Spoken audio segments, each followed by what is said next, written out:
koox hubaysan ayaa lagu soo waramayaa in ay deegaanka Lamu ay ka aftuubteen dad Kenyaan ah oo baabuur saarnaa.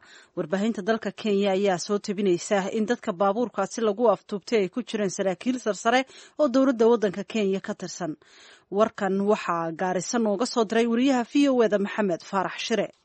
kooxdan oo la aaminsan yahay inay ka tirsanaayeen xarakada Al-Shabaab ayaa afduubay gaari ay saarnaayeen ilaa 6 qof oo ay ku safrayeen inta u dhaxaysa deegaanka Embakatoni iyo deegaanka Lamu. taliyaha ciidanka booliiska gobolka xeebta James Akoro ayaa u sheegay idaacadaha maxalliga ee dalkani Kenya in dhacdadani goordhow ay dhacday iminkana halkaasi ay ku sii qulqulayaan ciidamo kala duwan oo ku raad jooga raggii afduubkaasi u geystay gaarigaasi dadkaasi ay saarnaayeen.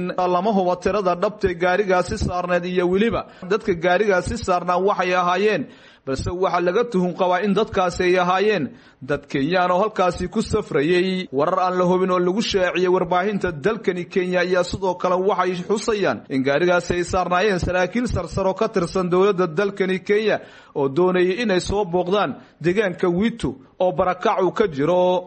deegaanka Lamu iminka waxa ka soconaya howlgallo ay dowladda dalkani Kenya u magac dartay kasafeynta waxay ugu yeertay kooxo argagixiso ku ah guud ahaan dalkani Kenya kuna dhuumaaleysanaya deegaanadaasi.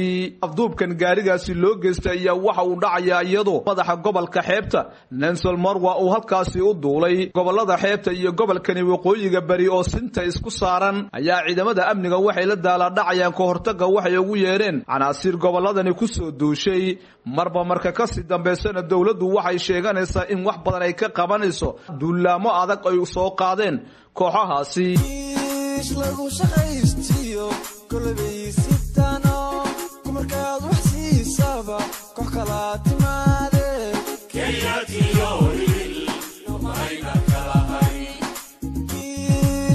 Shaqaystiyo